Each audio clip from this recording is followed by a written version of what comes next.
collective thinking of a nation on a single agenda for a specific purpose is also called ideology.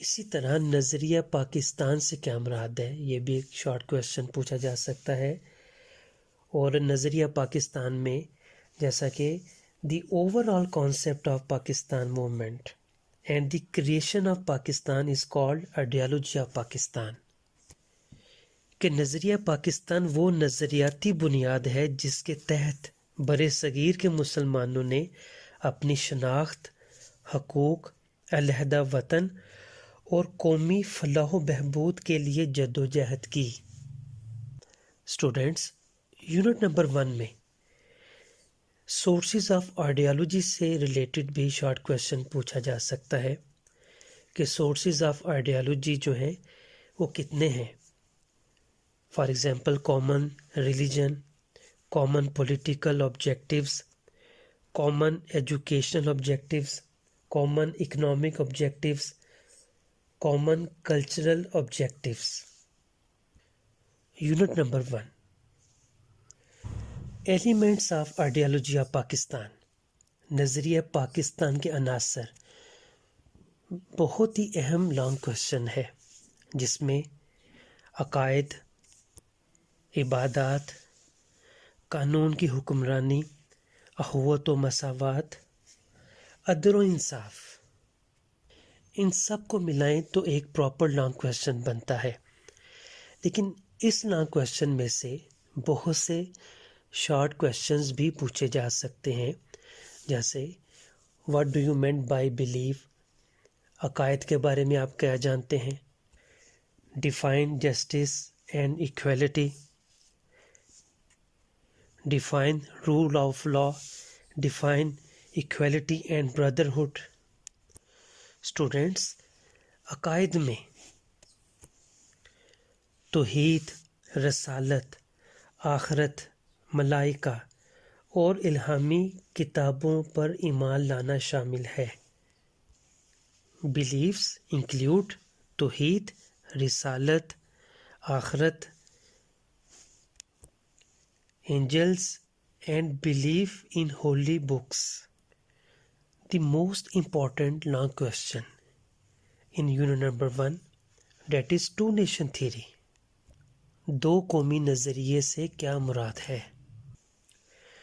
Two nation theory implies that the Hindus and Muslims are the two largest nations in the subcontinent, but these two nations have not been able to mix with each other despite living together for centuries. The separate identity of the Muslims is the basis of two-nation theory. Pakistan was founded on the basis of two-nation theory. The motto of the two-nation theory was to be establish an independent state of Muslims in India, in which they could lead their individual and collective lives according to the Islamic principles. Students, many short questions can be asked from this topic, like explain the two-nation theory. دو قومی نظریے سے کیا مراد ہے؟ What did Sir Syed Ahmad Khan say about two-nation theory? What did Chaudhry Rahmat Ali say about two-nation theory? What did Allama Muhammad Iqbal say about two-nation theory? Quaid Azam نے دو قومی نظریے کے بارے میں کیا فرمایا؟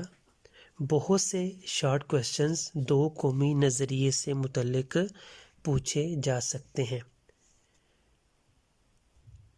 According to the smart syllabus, the last topic is Allama Iqbal and Quaid Azam and ideology of Pakistan, یعنی نظریہ پاکستان کی وضاحت علامہ اقبال اور قائد اعظم کے ارشادات کی روشنی میں کیجیے۔ یہ بھی الگ الگ سے لانگ کویشچن پوچھے جا سکتے ہیں۔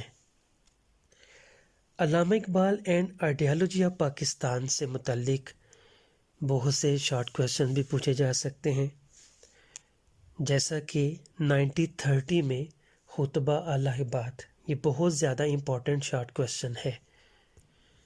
اس خطبے میں علامہ محمد اقبال نے فرمایا کہ مجھے ایسا نظر آتا ہے کہ اور نہیں تو شمالی مغربی ہندوستان کے مسلمانوں کو بلاہر ایک اسلامی ریاست قائم کرنا پڑے گی۔ اگر ہم چاہتے ہیں کہ اس ملک میں اسلام بحیثیت مدنی قوت زندہ رہے تو اس کے لیے ضروری ہے کہ وہ ایک مخصوص علاقے میں اپنی مرکزیت قائم کرے۔ میں صرف ہندوستان میں اسلام کی فلاح و بہبود کے خیال سے ایک منظم اسلامی ریاست کے قیام کا مطالبہ کر رہا ہوں۔ یعنی یہ نظریہ علامہ محمد اقبال کی طرف سے پاکستان بننے کا تصور پیش کرتا ہے، اور اسی طرح نظریہ پاکستان و قائد اعظم، اس سے ریلیٹڈ بھی کئی شارٹ کویشچنز پوچھے جا سکتے ہیں۔ یعنی قرارداد لاہور میں صدارتی خطبہ کس نے دیا؟ What did Quaid Azam say about democracy while addressing in Sibbi? What did Quaid Azam say about the security of minorities? Quaid Azam نے اسٹیٹ بینک کے موقع پر، یعنی اسٹیٹ بینک کے افتتاح کے موقع پر کیا ارشاد فرمایا؟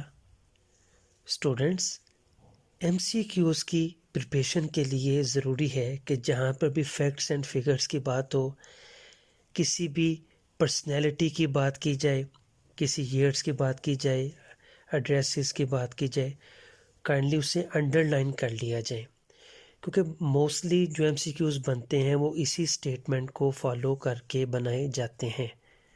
اور آخر میں پیپر پریزنٹیشن کا خاص خیال رکھیں، بلو مارکر اور ہیڈنگز کا استعمال زیادہ سے زیادہ کریں، جہاں پہ بھی کوئی ضروری بات کی جائے اس کو ہائی لائٹ کر لیں۔ اسٹوڈنٹس، آج کے لیکچر میں ہم نے یونٹ نمبر 1 کو ڈسکس کیا۔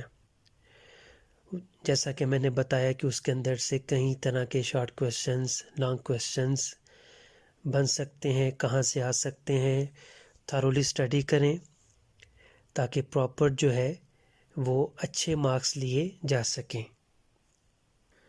Students, I hope you must have understood today's lecture very well.